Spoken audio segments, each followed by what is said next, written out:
Namaskar, Sat Sri Akal, Adab, and welcome to this new video of Coding Talkies with Vikas. Welcome to this new video of our series HTML for Beginners. दोस्तों इस series में हम HTML बिल्कुल scratch से सिखा रहे हैं and anybody who has not even done HTML और जिसको कोई आइडिया नहीं है HTML या वेब डेवलपमेंट के बारे में, वो भी इस सीरीज से देखकर वेब डेवलपमेंट सीख सकता है, HTML सीख सकता है। दोस्तों इस वीडियो को ज्यादा अच्छे से समझने के लिए मैंने इसी सीरीज के पिछले 2 वीडियोस के लिंक डिस्क्रिप्शन में डाले हैं, प्लीज उनको देखें और उनसे भी सीखें। तो दोस्तों वीडियो को स्टार्ट करने से पहले मैं आपसे एक रिक्वेस्ट करना चाहूंगा कि अगर आपने अभी तक इस चैनल को सब्सक्राइब नहीं किया है तो प्लीज इसे सब्सक्राइब करें। दोस्तों पिछले वीडियो में हमने HTML के बॉडी टैग के बारे में बातें करना स्टार्ट किया था और हमने बॉडी टैग का कोड लिखा था और हमने बॉडी टैग के अंदर कुछ इंपॉर्टेंट टैग्स देखे थे, जैसे कि हेडिंग टैग यानी कि H1, H2, H3, H4, H5 और H6। इसके अलावा हमने देखे थे स्पैन टैग, इसके अलावा हमने देखे थे BR टैग और हमने देखा था एंड NBSP कैरेक्टर एंटिटी। दोस्तों अगर आपको याद हो तो हमने एक फाइल बनाई थी जिसमें अल्टीमेटली हमने ऐसी एक सिंपल सी क्विज डिज़ाइन की थी, जिसमें हमने ऊपर एक हेडिंग दिया था सिंपल क्विज का और क्वेश्चन 1 अलग अलग क्वेश्चन और उसके आंसर्स थे और यहाँ पर हमने उस क्वेश्चन का लेवल दिखा था, कुछ भी इजी, मीडियम, हार्ड हमारे अकॉर्डिंग। और ये पूरी की पूरी सिंपल क्विज दोस्तों हमने बनाई थी हेडिंग टैग यूज़ करके, स्पैन टैग यूज़ करके, BR टैग यूज़ करके एंड NBSP कैरेक्टर यूज़ करके। सिर्फ ये 4 चीज़ें यूज़ करके हमने ये एप्लीकेशन बनाया था दोस्तों। एक सिंपल सा स्टैटिक सा वेब पेज हमने बनाया था दोस्तों अगर आप में से किसी को भी इन सब चीज़ों का कॉन्टेक्स्ट नहीं है, लाइक आपको नहीं पता कि हेडिंग टैग क्या होती है, आपको नहीं पता कि स्पैन टैग या BR टैग या एंड NBSP कैरेक्टर्स क्या होते हैं, तो इसका मतलब है कि आपने मेरी पिछली वीडियो नहीं देखी है दोस्तों। तो आई वुड हाईली रिकमेंड कि आप पिछली वीडियो को जाकर देखें, उसकी लिंक इस वीडियो के डिस्क्रिप्शन में अवेलेबल है दोस्तों। प्लीज़ वो वीडियो भी ज़रूर जाकर देखें, उससे आपको इस वीडियो का कंटेक्स्ट काफ़ी ज़्यादा अच्छा मिलेगा। तो दोस्तों एक बार हमने बॉडी टैग की थोड़ी सी शुरुआत कर ली, हमने हेडिंग टैग के बारे में जान लिया, स्पैन टैग के बारे में जान लिया, BR टैग्स और एंड NBSP कैरेक्टर एंटिटी के बारे में जान लिया। तो दोस्तों मैं आपको एक इम्पॉर्टेंट बात बताना चाहूँगा कि नॉर्मली जब अपने एप्लीकेशन में हमें ऐसे कुछ स्पेसिंग देनी होती है 2 चीज़ों के बीच में, या यहाँ पर कुछ स्पेस देना होता है, तो हम BR टैग और एंड NBSP का यूज़ एक्चुअली नहीं करते। मोस्टली हम नहीं करते, बहुत ही रेयर कंडीशंस में हम उसे एक्चुअल में यूज़ करते हैं। तो फिर आप पूछोगे कि यार ऐसा था तो मुझे बताया क्यों? तो दोस्तों मैंने बताया इसलिए क्योंकि ये इम्पॉर्टेंट है, आपको जानना चाहिए। फिर आपका अगला सवाल होगा कि अगर BR टैग और एंड NBSP हम यूज़ ही नहीं करते तो फिर हम ये स्पेसिंग कैसे देंगे? तो दोस्तों उन बेसिक स्पेसिंग के लिए अभी हम बात करेंगे बेसिक CSS स्टाइलिंग की, बहुत ही बेसिक CSS। ऐसा नहीं है कि हमने HTML कंप्लीट कर लिया है, बट हमें अपने HTML के साथ साथ हल्का सा CSS का नॉलेज भी होना चाहिए दोस्तों, ताकि हम जो अपना कोई एप्लीकेशन बना रहे हैं, कोई बेसिक से वेब पेज भी बना रहे हैं, तो उसमें हम छोटी मोटी स्टाइलिंग भी दे पाएँ। तो आइए दोस्तों हम सबसे पहले देखते हैं adding basic styling to my web page. ठीक है, बहुत ही छोटे मोटे स्टाइलिंग हम देखेंगे कि हम कैसे डाल सकते हैं अपने वेब पेज में। दोस्तों सबसे पहली चीज़ जो हम करते हैं, मैं आपको ये करके दिखाता हूँ कि अगर मुझे ये जो कंटेंट है हमारा, ये जो टेक्स्ट है मेरा सिंपल क्विज, अभी ये ब्लैक कलर में आ रहा है, अगर मैं चाहूँ कि ये जो मेरा टेक्स्ट है ये ब्लू कलर में आए तो मैं कैसे कर सकता हूँ? तो दोस्तों कोई भी ऐसी चीज़ है जो कि अगर उसकी स्टाइलिंग से ताल्लुकात रखती है किसी HTML एलिमेंट के, तो वो चीज़ CSS का पार्ट होती है। CSS का मतलब है कैस्केडिंग स्टाइल शीट, और CSS बेसिकली हमारे HTML एलिमेंट को स्टाइलिंग देने के काम आता है, उसको उसकी ब्यूटिफिकेशन के काम आता है। दोस्तों अगर मैं आपको एग्जांपल दूं, तो अगर आपके पास 2 गाड़ियां हों, दोनों गाड़ी में फीचर्स बिल्कुल सिमिलर हों, लेकिन एक कि लुक एंड फील, एक की स्टाइल ज़्यादा अच्छी है, एक मॉडल दिखने में ज़्यादा अच्छी है बट दूसरी दिखने में उतनी अच्छी नहीं है, तो आई गेस जाहिर सी बात है कि मैक्सिमम सारे लोग हम वही वाली गाड़ी चूज़ करेंगे जो दिखती ज़्यादा अच्छी है। तो दोस्तों इसीलिए आपके वेब एप्लीकेशन में भी, क्योंकि आजकल वेबसाइट्स में इतना ज़्यादा कंपटीशन है और इतने सारे अलग अलग वेब एप्लीकेशन है किसी भी डोमेन में, इसलिए आपके लिए बहुत ज़रूरी है कि अगर आप कोई वेबसाइट बना रहे हैं तो उसकी लुक एंड फील अच्छी हो, उसका यूज़र एक्सपीरियंस अच्छा हो, ताकि जब भी कोई आपका वेबसाइट यूज़ करे ही लाइक्स इट, और तभी ज़्यादा से ज़्यादा यूज़र्स बढ़ेंगे आपकी वेबसाइट पर या आपकी वेब एप्लीकेशन पर। तो दोस्तों अभी ये हमारे पास है हमारा H1 सिंपल क्विज। अब अगर मैं चाहता हूँ कि मैं इसकी जो टेक्स्ट है इसके कलर को ब्लू कर दूं, तो दोस्तों इसके 3 तरीके हैं। जो सबसे पहला और सबसे बेसिक तरीका है वो मैं आपको दिखा रहा हूँ। हम इसी एलिमेंट में लिखेंगे H1 style is equal to, और हम लिखेंगे कलर ब्लू। तो दोस्तों हमने बात की थी एट्रीब्यूट की, तो यहाँ पे स्टाइल H1 टैग का एक एट्रीब्यूट है, और हम इसी तरह हर एलिमेंट में एक स्टाइल नाम का एट्रीब्यूट होता है जिसके अंदर हम उस एलिमेंट की स्टाइल यानी कि CSS को डिफाइन कर सकते हैं। हमने लिखा कलर, कलर का यहाँ पे मतलब होता है फॉन्ट कलर, ना ही उसका बैकग्राउंड कलर। और कलर और ब्लू, इसका मतलब हम कह रहे हैं कि इस एलिमेंट का जो स्टाइल है उसकी स्टाइल में इसके कलर को ब्लू कर दो।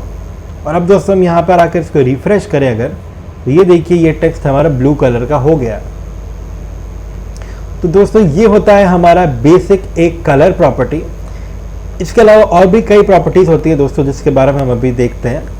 तो दोस्तों ये वही चीज़ है जैसे अभी हमने देखी, H1 style is equal to colour green, और जो भी टेक्स्ट है मैंने उसके अंदर लिख लिया। तो दोस्तों यहाँ पर जो मैंने स्टाइल है वो मैंने इसी एलिमेंट की सेम लाइन में लिख दी। इस तरीके से अगर हम स्टाइलिंग देते हैं दोस्तों तो इसको हम कहते हैं इनलाइन स्टाइलिंग। वैसे ही एक और तरीका होता है दोस्तों जिसको हम कहते हैं इंटरनल स्टाइलिंग। इंटरनल स्टाइलिंग में क्या होता है, अब हम एक बार उसको भी देखते हैं। दोस्तों मान लीजिए कि मैंने एक H2 टैग बनाया, और इस H2 टैग के अंदर मैं कुछ कंटेंट लिखता हूँ, वेलकम टू माय पेज। देखिए दोस्तों बाय डिफ़ॉल्ट अगर हम इस टेक्स्ट को डाल के इस H2 टैग के अंदर और हम अपने वेब पेज को अगर रेंडर करें, और अगर हम अब अपनी वेब पेज को देखें,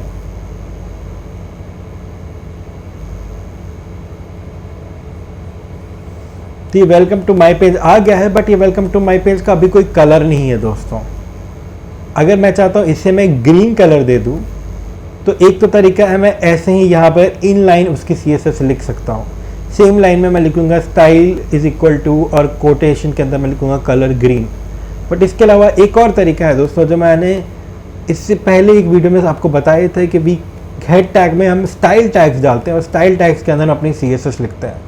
इसका एग्जाम्पल भी देखा था हमने दोस्तों जो हमारी सेकेंड वीडियो थी HTML की, उसमें।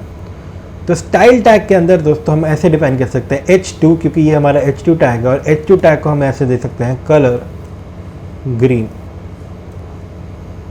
और अब अगर हम इसको सेव करें दोस्तों, रिफ्रेश करें, तो देखिए ये अब ग्रीन कलर का हो गया। तो ये 2 तरीके होते हैं दोस्तों हमारे किसी भी एलिमेंट को स्टाइल देने को। या तो हम उसी एलिमेंट के सेम लाइन में उसको लिख सकते हैं, या फिर हम उस एलिमेंट को यूज़ कर सकते हैं इन द स्टाइल टैग। इसको हम इंटरनल CSS कहते हैं। और इंटरनल CSS को लिखने का फ़ायदा एक ये है दोस्तों कि अब मेरे इस पेज में जितने भी H2 रहेंगे उन सब पे यही स्टाइल एप्लीकेबल होगी। अगर मैं आपको उदाहरण पे समझाऊं, तो मान लीजिए मैं एक और H1 और एक और H2 बनाता हूं।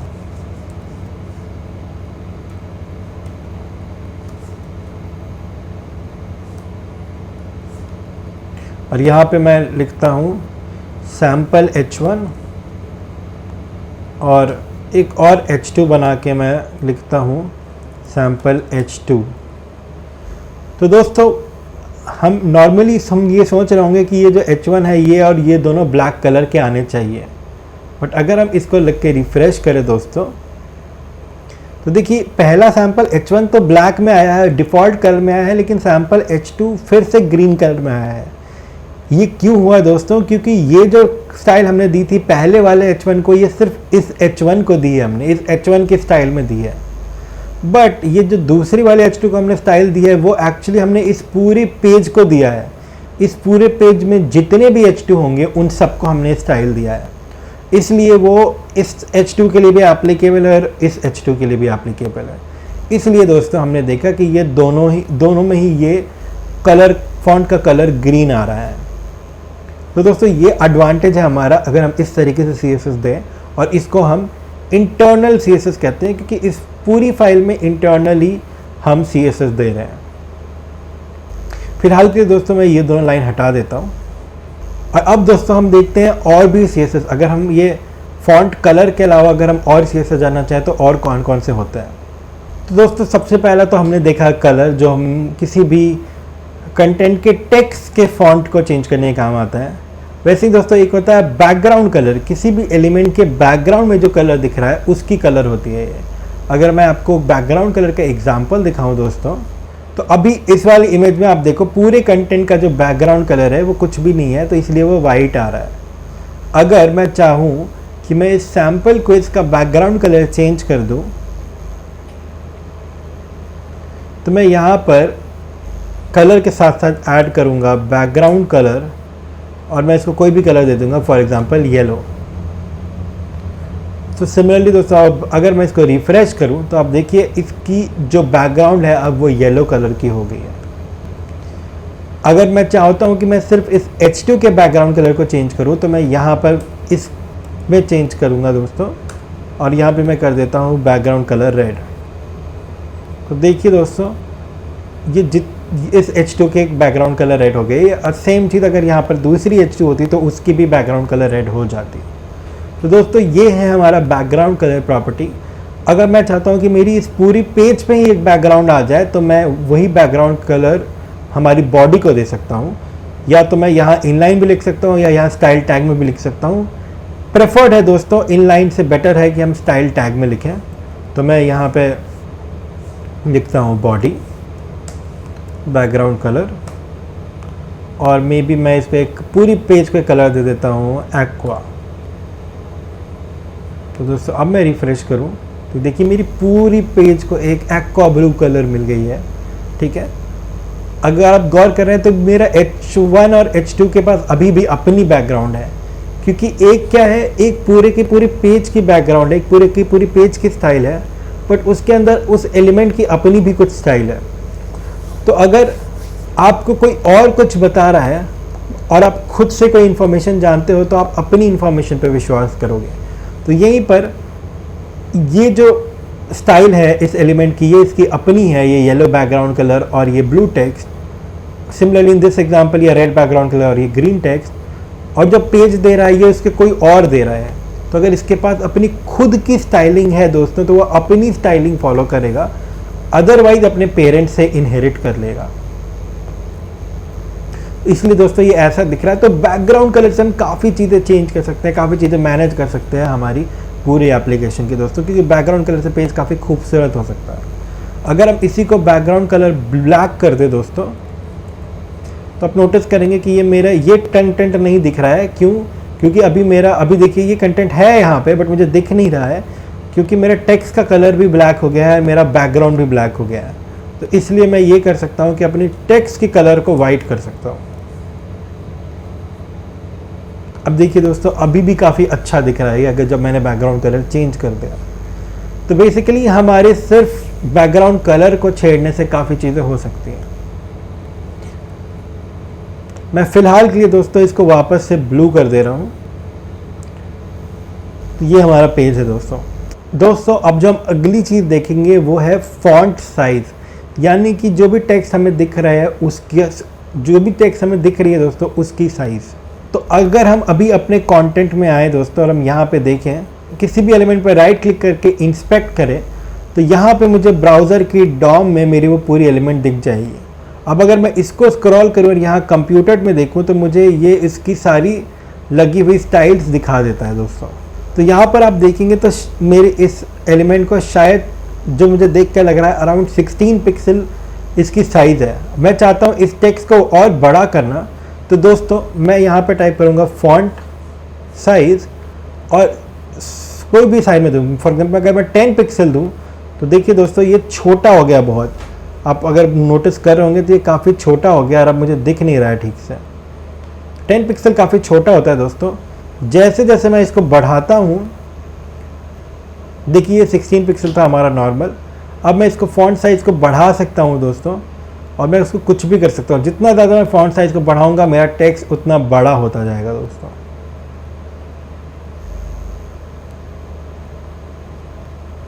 तो ये देखा दोस्तों, अगर इसी चीज़ को मैं अपने कोड में जाकर कर दूँ, तो मैं यहाँ पर कर सकता हूँ स्पैन फॉन्ट साइज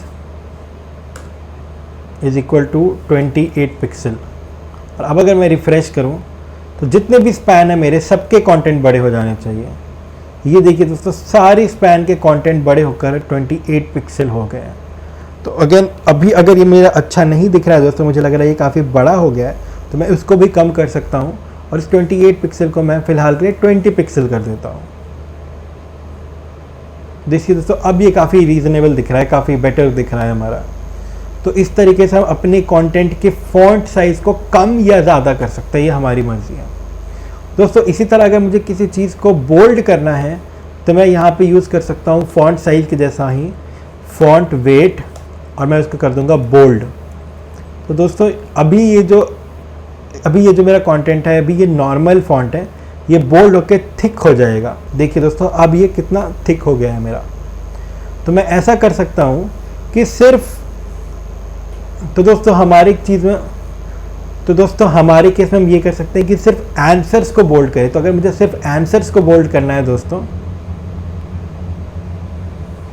तो मैं इसको इन जनरल स्पैन से हटाना होगा, क्योंकि अभी क्या हो रहा है कि जहाँ पर भी स्पैन टैग्स हैं हमारे डॉक्यूमेंट में, हर जगह फॉन्ट वेट बोल्ड यूज़ हो रहा है। तो फिलहाल मैं ये करूँगा दोस्तों कि मैं सिर्फ हर आंसर वाली स्पैन में इसको ऐड कर दूँगा। मुझे हर जगह करना होगा दोस्तों, क्योंकि अगर मैं एक ही जगह करूँगा तो सिर्फ उसी जगह आएगा। तो मैंने ये चारों जगह कर दिया है और अब मैं रिफ़्रेश करता हूँ तो देखिए मेरे क्वेश्चंस नॉर्मल फॉन्ट में, हमारा आंसर वाला अभी बोल्ड हो गया है। तो अगेन ये काफ़ी मीनिंगफुल लग रहा है दोस्तों, काफ़ी अच्छा लग रहा है, काफ़ी नीट लग रहा है। ये जो क्विज वाली पार्ट है दोस्तों, इसको मैं नीचे कर देता हूँ ताकि थोड़ा और हमारा ये बेटर दिखे, और यहाँ पे मैं लिख देता हूँ एंड ऑफ द क्विज। दोस्तों फॉन्ट साइज़ के बाद जो हमारे कुछ और इम्पॉर्टेंट CSS स्टाइल्स हैं उनको हम देखेंगे थोड़ी देर बाद, बट उससे पहले हम आगे बढ़ते हैं और देखते हैं एक और हमारा बहुत ही इम्पॉर्टेंट HTML एलिमेंट जिसको कि हम कहते हैं div टैग। तो दोस्तों HTML में जो div टैग होता है that is basically a division और a container in an HTML document. तो एक कंटेनर है, हमें बहुत सारे अलग अलग टैग्स को अगर रखना है किसी एक कंटेनर में तो हम उसके लिए div टैग को यूज़ करते हैं। div का फुल फॉर्म यहाँ पे डिवीजन होता है दोस्तों। जैसा कि मैंने कहा, use as a container for HTML elements, और काफ़ी इजीली हम इसको CSS से स्टाइल कर सकते हैं और जावास्क्रिप्ट से मैनिपुलेट कर सकते हैं। अभी इस लाइन के बारे में ज़्यादा परेशान मत होइएगा दोस्तों, जावास्क्रिप्ट की बात हम तब करेंगे डिटेल में जब हम जावास्क्रिप्ट पढ़ रहे होंगे। फिलहाल हम CSS और HTML पर ही फोकस कर रहे हैं, मेनली HTML पर। और जैसा मैंने कहा, ईजिली स्टाइल कर सकते हैं हम div टैग को, और div टैग का जो सिंटेक्स होता है दोस्तों वो भी सिमिलर होता है कि हम div टैग को ओपन करते हैं, उसके अंदर की कंटेंट लिखते हैं और फिर div टैग को क्लोज करते हैं। तो दोस्तों अगर हम div टैग को अपनी एप्लीकेशन में यूज़ करें तो दोस्तों हम यहाँ पे क्रिएट करते हैं एक div टैग जिसके अंदर हम लिखते हैं दिस इज div1। साथ में हम एक और div टैग क्रिएट करते हैं दोस्तों, जिसको हम कहते हैं दिस इज div2। अब हम इस फाइल को रन करके देखते हैं कि कैसे दिखती है। और दोस्तों यहाँ पर अगर आप नोटिस करेंगे तो दिस इज div1 और दिस इज div2 दोनों आ गए हैं, एंड सरप्राइजिंगली दोनों अलग लाइंस में आए हैं। यानी कि जैसे हमारा H1 में हो रहा था कि H1 दो अलग अलग H1 टैग्स हैं या H2 टैग्स हैं, अलग अलग हेडिंग टैग्स के अगर रिजल्ट हमारे अलग अलग लाइंस में आते हैं, बट हमने देखा था कि अगर हम नॉर्मली कोई टेक्स्ट लिखते हैं या स्पैन टैग के अंदर लिखते हैं तो वो हमारी सेम लाइंस में आते हैं। बट यहाँ पे हमारी div टैग के जो कंटेंट है दोस्तों वो अलग अलग लाइन में आ रहा है। इसका क्या मतलब है दोस्तों कि अगर हम किसी div टैग के अंदर कुछ देंगे तो वो हमेशा एक ही सिंगल लाइन में आएगा। दोस्तों अगर हम इसी कॉन्सेप्ट को, इसी लॉजिक को यूज़ करें तो क्या हम अपना ये वाला प्रॉब्लम सॉल्व कर सकते हैं जो हमें यहाँ पे क्वेश्चन और आंसर के बीच लाइन ब्रेक करने के लिए br टैग यूज़ करना पड़ा था। अगर हम br टैग ना यूज़ करें और स्पैन की जगह div टैग यूज़ करें तो दोस्तों नेचुरली हमारा जो कंटेंट है वो अलग अलग लाइंस में आ जाएगा। आई होप आप सब मेरी बात समझ रहे हैं दोस्तों। तो चलिए एक बार हम ट्राई करके देखते हैं। मैं क्या करता हूँ, मैंने इस वाली स्पैन टैग को चेंज करके डिव बना दिया दोस्तों।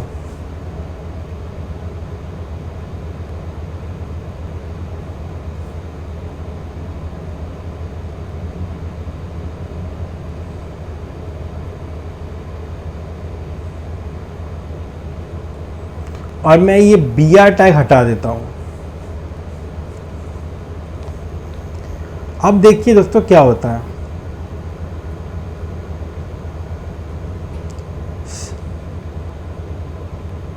साथ ही में मैं ये this is div 1 this is div 2 भी हटा दे रहा हूं ताकि कंफ्यूजन ना हो।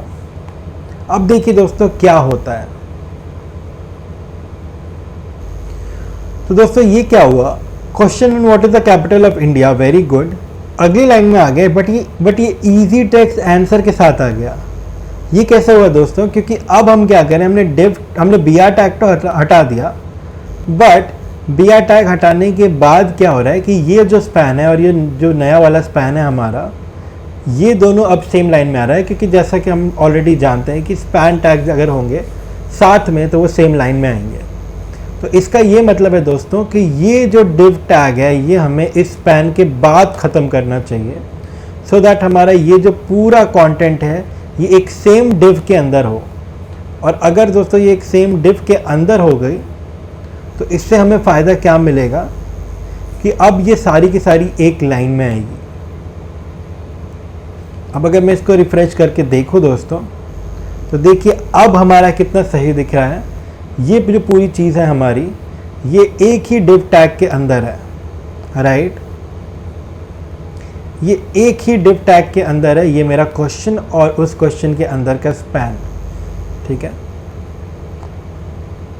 सिमिलरली दोस्तों अब यही चीज़ मैं हर जगह कर सकता हूँ, और मैं यहाँ से भी ये div टैग यूज़ करूँगा, इसको हटा दूँगा और इस BR टैग की जगह मैं इस div टैग को क्लोज कर दूँगा।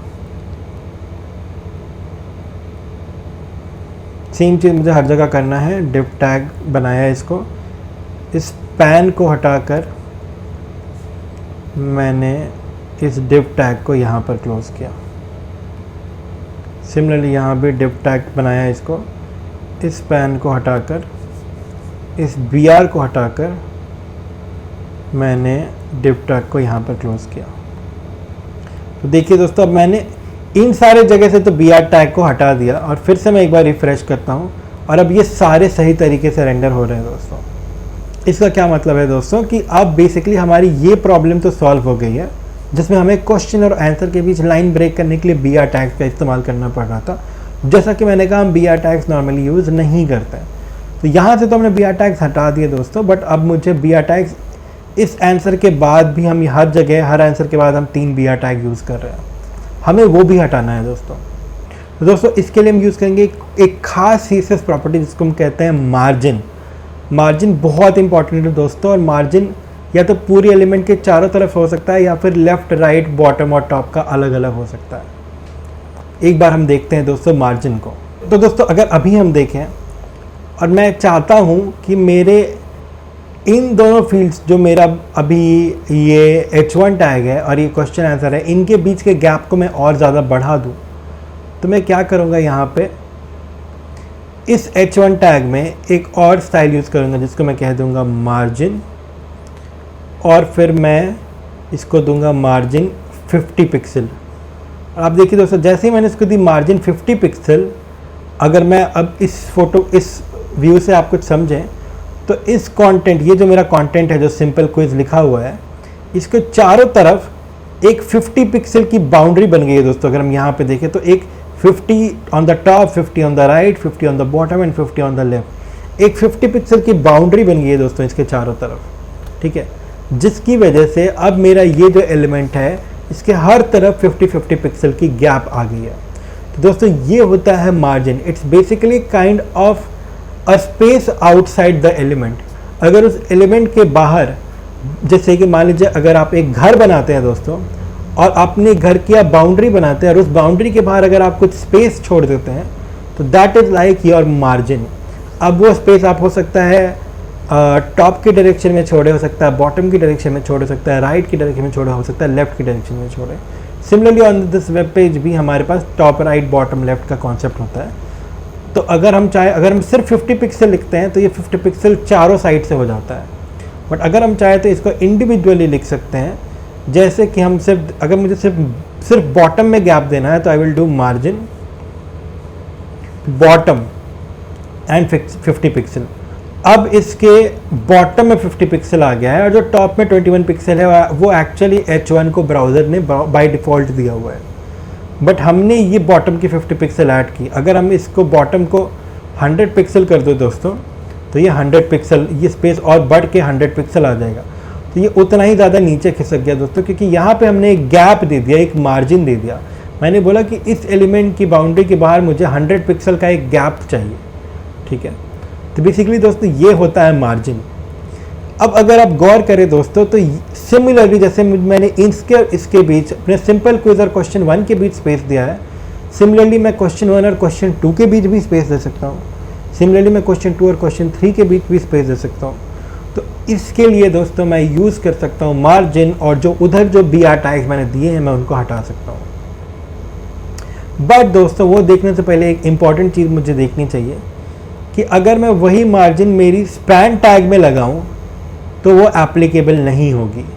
फॉर एग्ज़ाम्पल अगर मैं यहाँ पे लगाऊं मार्जिन बॉटम 100 पिक्सल, देखिए आप कोई चेंज नहीं आया। मैं इसको कितना भी इंक्रीज करता जाऊँ कोई चेंज नहीं आएगा। इट इज़ बिकॉज दोस्तों कि स्पैन टैग एक खास तरीके के टैग्स होते हैं हमारे। बेसिकली हमारे 2 तरह के टैग्स होते हैं। बेसिकली हमारे 2 तरह के टैग्स या फिर 2 तरह के एलिमेंट्स होते हैं दोस्तों।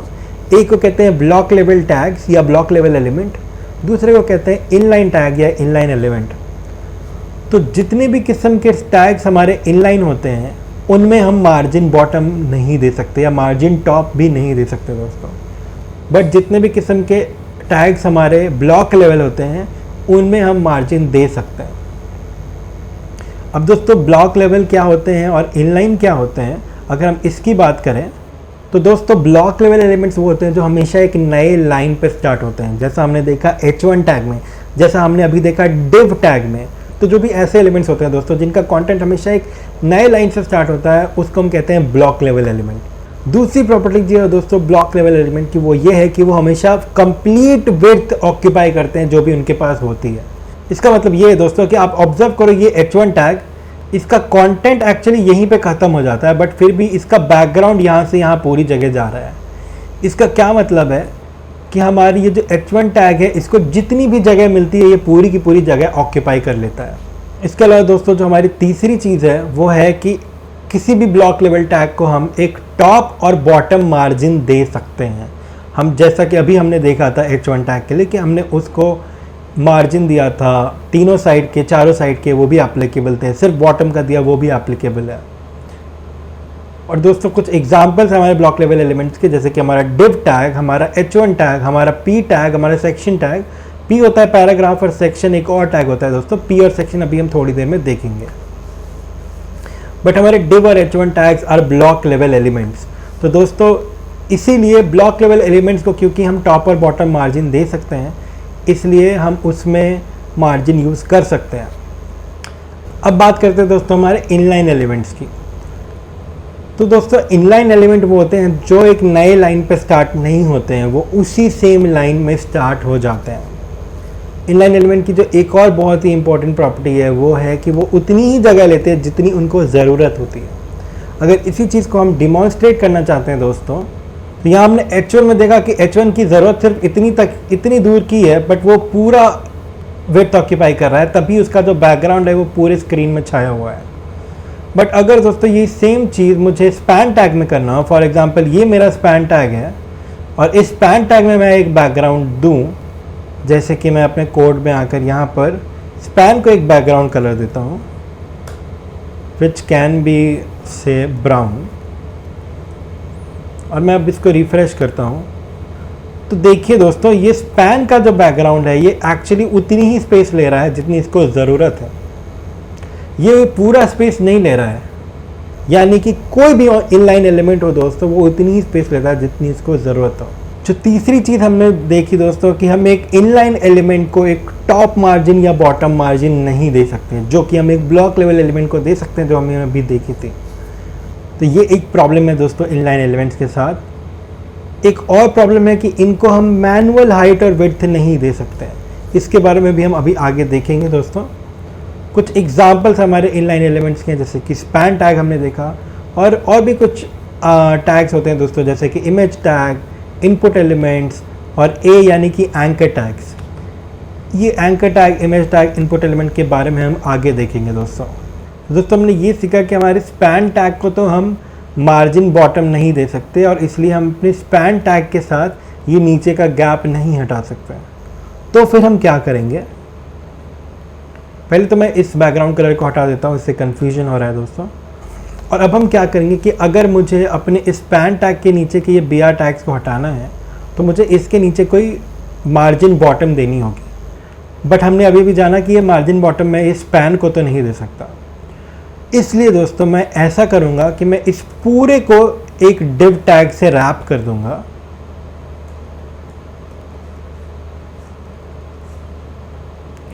और अब मैं इस पेरेंट डिव को दूंगा style is equal to margin bottom 30 pixel, और मैंने ये तीनों बी आर हटा दिया दोस्तों। अब देखते हैं क्या होता है। तो देखिए दोस्तों, हमने अपने फर्स्ट टैग के नीचे से ये मार्जिन, तो देखिए दोस्तों हमने अपने फर्स्ट टैग के नीचे से ये बी आर टैग्स हटा के एक मार्जिन बॉटम दे दिया है। अगर आप इसको वेरीफाई करना चाहते हैं, इंस्पेक्ट करके देख सकते हैं कि हमारी ये जो डिव टैग है, इसमें हमने एक मार्जिन बॉटम दिया हुआ है, और तभी हमें ये नीचे जो ब्राउन में गैप है यहाँ पर, ये हमें दिख रहा है। और इस गैप की वजह से ही दोस्तों ये यहाँ पे नीचे में एक गैप आ रहा है इन दोनों के बीच, without any B R tag. तो सेम चीज़ हम करेंगे हर जगह से हम बी आर टैग हटा के ये डिव टैग लगा देंगे। हर जगह से हम ये बी आर टैग हटा के इस डिव टैग से उसको रैप कर देंगे।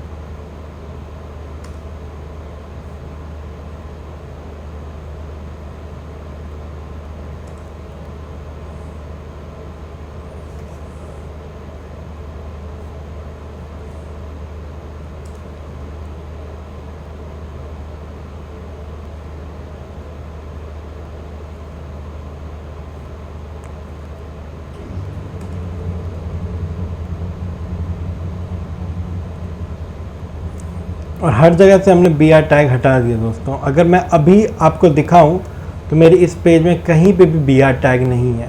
अब मैंने इसको सेव करके मैं यहाँ पर चला के देखता हूँ, और देखिए दोस्तों यही सेम चीज़ अब हमारे पास without any B R tag चल रही है। बट अभी भी हमने and N B S P का यूज़ किया हुआ है दोस्तों, तो हम and N B S P को भी रिमूव करेंगे अब, और इनको रिमूव करके हमें बेसिकली लेफ़्ट साइड में कुछ स्पेस देना है। तो दोस्तों हमने जो बात की कि हम मार्जिन नहीं दे सकते, वो हम किसी इनलाइन एलिमेंट में सिर्फ टॉप और बॉटम की मार्जिन नहीं दे सकते, बट हम लेफ़्ट और राइट की मार्जिन दे सकते हैं दोस्तों अभी भी। तो अगर मुझे इन सब को एक स्पेस देनी है, तो मैं यहाँ पे लेफ़्ट मार्जिन का यूज़ करूँगा। मैं दूंगा इनके बिना, एक बार देख लेते हैं कि and N B S P के बिना अभी फ़िलहाल ये कैसा लग रहा है। तो देखिए दोस्तों ये फिर से ये स्पेसेस हट गए हैं हमारे। बट अब मैं क्या करूँगा, लिखूँगा span style is equal to margin left, और मैं लिख दूँगा 20 पिक्सल। और एक बार इसको रिफ़्रेश करूँ, देखिए दोस्तों अब फिर से ये गैप मेरा 20 पिक्सल का यहाँ पे आ गया है। अगर मैं इसको और बढ़ा के इसको भी 30 पिक्सल कर दूँ, तो ये गैप और भी थोड़ा बढ़ जाएगा। सिमिलरली दोस्तों मैं इसी चीज़ को हर जगह यूज़ कर सकता हूँ। Span style is equal to margin 30 pixel, और इसको रिफ़्रेश करूँ तो हर जगह ये मेरी स्पेसिंग आ गई। तो दोस्तों अभी हमने देखा कि सेम जो तो दोस्तों पिछली वीडियो में हमने जो एक बेसिक सा सिंपल क्विज बनाया था, हमने उसकी स्टाइलिंग करी आज के वीडियो में using different CSS, like using font colour which is just color, COLOR property, using background color, using font weight bold, using font size, हमने font size increase कर दिया, इसके अलावा दोस्तों हमने मार्जिन बॉटम दिया, हमने मार्जिन लेफ़्ट दिया और इस तरीके से दोस्तों हमने अपने डॉक्यूमेंट को स्टाइल करा। और हमने एक नई टैग भी देखी दोस्तों, हमने एक नई टैग को यूज़ किया है जो कि है हमारा div टैग। और हमने देखा है कि div टैग एक ब्लॉक लेवल टैग है, तभी दो अलग अलग divs अगर हैं तो वो अलग अलग लाइंस में आ रहे हैं, राइट दोस्तों। अब हम इसके अलावा एक और बहुत ही इंपॉर्टेंट टैग देखेंगे जिसको हम कहते हैं p टैग, यानी कि पैराग्राफ टैग। दोस्तों p का मतलब होता है पैराग्राफ। पैराग्राफ वैसा ही होता है जैसा हमारे इंग्लिश लैंग्वेज में होता है। अगर हम कोई एसे वगैरह लिखते हैं तो उसमें जैसा कि पैराग्राफ होता है, मतलब अगर जब कंटेंट ख़त्म होता है तो हम एक स्पेस देते हैं, एक लाइन ब्रेक होता है बेसिकली, उसके बाद हमारा अगला कंटेंट शुरू होता है। तो दोस्तों ब्राउज़र्स में भी पैराग्राफ उसी तरीके से हम इम्प्लीमेंट करते हैं। और दोस्तों p टैग का भी सिंटैक्स सिमिलर होता है। हमें एक ओपनिंग टैग होता है p का, उसके अंदर हम कंटेंट लिखते हैं, फिर हम उसका क्लोजिंग टैग देते हैं। तो चलिए हम p टैग को एक बार इम्प्लीमेंट करके देखते हैं दोस्तों। इसके लिए मैं अब इस वाली फाइल में कोई चेंज नहीं करूंगा दोस्तों, अब मैं पुरानी वाली फाइल में ही जाता हूं और यहीं पर यूज़ करता हूं अपने p टैग को। तो दोस्तों ये थी हमारी फाइल। अब मैं ये करूंगा यहाँ पर कि यहाँ पर मैंने एक बार हम इसको कंपेयर करते हैं एक div से, और div के अंदर लिखते हैं दिस इज div 1, और सिमिलरली एक और div देकर देखते हैं दिस इज div 2। तो देखिए दोस्तों ये वाला जो हमारा डेटा है ये कुछ ऐसा दिखता है, this is div 1, this is div 2। ये नीचे का पार्ट मैं फिलहाल हटा दे रहा हूँ। तो अलग अलग divs बेसिकली हमारे ऐसे दिखते हैं दोस्तों। बट अगर सिमिलरली अगर मैं एक लंबा टेक्स्ट यूज़ करूँ, फॉर एग्जांपल मैं लोरेम एमेट यूज़ कर रहा हूँ। लोरेम बेसिकली लोरेम एप्सम एक साइट है दोस्तों जो कि हमें कुछ भी रैंडम टेक्स्ट लेकर देता है, और ये रैंडम टेक्स्ट जनरली लैटिन में, और ये रैंडम टेक्स्ट एक्चुअली लैटिन में होता है दोस्तों। तो अगर हमें किसी भी चीज़ के लिए हमारी वेबसाइट को टेस्ट करना है बहुत सारे रैंडम कंटेंट के साथ, रैंडम टेक्स्ट के साथ, तो उसके लिए हम लोरेम एप्सम का यूज़ कर सकते हैं। और यहाँ पर अगर हम रिफ्रेश करें दोस्तों तो देखिए ये जो दो हमारे टेक्स्ट सेट है div 1 का और div 2 का, ये सिर्फ एक लाइन ब्रेक के बाद दिख रहा है। बट अगर हम यही सेम चीज़ दोस्तों div की जगह p टैग के साथ करें, तो मैं यहाँ पर लिखता हूँ p टैग, और उसमें मैं ये इसी डेटा को कॉपी कर लेता हूँ। This is p1, and similarly दोस्तों मैं एक और p टैग बनाता हूँ और उसमें इस वाले डेटा को कॉपी कर लेता हूँ, और इसको मैं दिस p2 लिख देता हूँ। अब इस पार्ट को हम देखते हैं कि ब्राउज़र इसको कैसे रेंडर करता है। यहाँ पे मैंने इसको अगर रिफ्रेश किया तो देखिए दोस्तों जो मेरा p1 है उसके बाद मेरी एक एम्प्टी लाइन है, फिर p2 है, जैसा कि इंग्लिश में हमारे पैराग्राफ्स में होता है। तो अगर कोई भी p टैग है दोस्तों तो ब्राउज़र अपने आप उसके ऊपर और उसके नीचे एक एम्प्टी लाइन ब्रेक देता है, because that is how paragraphs behave. तो दोस्तों ये होता है मेरा paragraph tag. Okay, paragraph tag भी जैसा कि हम देख सकते हैं ये भी एक दोस्तों पैराग्राफ टैग जैसा हम देख सकते हैं ये भी एक ब्लॉक लेवल टैग है, क्योंकि एक नई लाइन में आ रहा है और इसके ऊपर और नीचे दोनों एक फिक्स मार्जिन दे रखी होती है। तो दोस्तों अगले वीडियो में हम इन्हीं HTML टैग्स को कंटिन्यू करेंगे, और अगले वीडियो में हम इन्हीं HTML टैग्स को कंटिन्यू करेंगे। अगर आप मुझसे पर्सनली रीच आउट करना चाहते हैं तो वो भी आप कर सकते हैं लिंक्डइन पर या इंस्टाग्राम पर। मेरे लिंक्डइन प्रोफाइल और मेरे इंस्टाग्राम प्रोफाइल के लिंक्स यहाँ डिस्क्रिप्शन में अवेलेबल होंगे। और दोस्तों now let me share a very important news with you. This entire series of videos has been made in association with Newton School. तो दोस्तों न्यूटन स्कूल एक प्लेटफॉर्म है which helps people build a career in technology. अगर आप Newton school के website पर जाएं which is www.newtonschool.co, तो आपको मिलेगा कि न्यूटन स्कूल के वेबसाइट पर काफ़ी सारे कोर्सेज हैं, full stack development courses, courses for women and courses for experience professionals. हर प्रोजेक्ट में आपको मिलते हैं live classes, industry projects, mock interviews, personal mentoring, and ये सारी चीज़ें आपकी बहुत हेल्प करती हैं to improve your software and programming skills, and इससे आपकी हेल्प होती है to get a good job in IT। जो न्यूटन स्कूल के इंस्ट्रक्टर्स और मेंटोर्स हैं, they themselves are working for top product companies. There's another section called Launchpad on the Newton School application. Launchpad basically Newton School का aim है which makes you job ready, जो आपको free learning और self paced environment देता है, एक platform देता है कि आप सीख सकें और अपने doubt solve कर सकें. And इन सब के लिए Newton School does not charge you any money initially. Newton School is an entirely pay after placement program. And यहाँ पे आपको कई कोर्सेज मिलेंगे जिसके लिए आप पहले कोर्सेज कर सकते हैं एंड उसके बाद if you get a good job of 5 lakh CTC और अबव देन आपको फीस पे करनी होगी. अगर आप न्यूटन स्कूल के प्लेटफॉर्म पे लॉग इन करते हैं तो आपको एक प्लेग्राउंड मिलेगा जहाँ पर आप लाइव कोडिंग कर सकते हैं और अपनी आउटपुट देख सकते हैं. सो काफ़ी कमाल का इंटरफेस है न्यूटन स्कूल का. तो दोस्तों आज के वीडियो में बस इतना ही. आपको ये वीडियो कैसा लगा प्लीज मुझे कमेंट सेक्शन में बताएं. आपकी कोई भी क्वेश्चन हो, कोई भी डाउट हो, क्वेरी हो, कोई भी फीडबैक हो, प्लीज कमेंट सेक्शन में लिखें and I make sure that I reply to everything. अगले वीडियो में हम HTML को ही कंटिन्यू करेंगे और हम जानेंगे कि एक वेबसाइट में इमेजेस यानी कि फोटोज यानी कि पिक्चर्स कैसे डालते हैं, ऑडियो कैसे डालते हैं और वीडियोस कैसे डालते हैं. दोस्तों काफी ज्यादा इंटरेस्टिंग वीडियोस होंगे, काफी ज्यादा इंपॉर्टेंट वीडियोस होंगे, इसलिए please stay tuned to coding talkies with Vikas.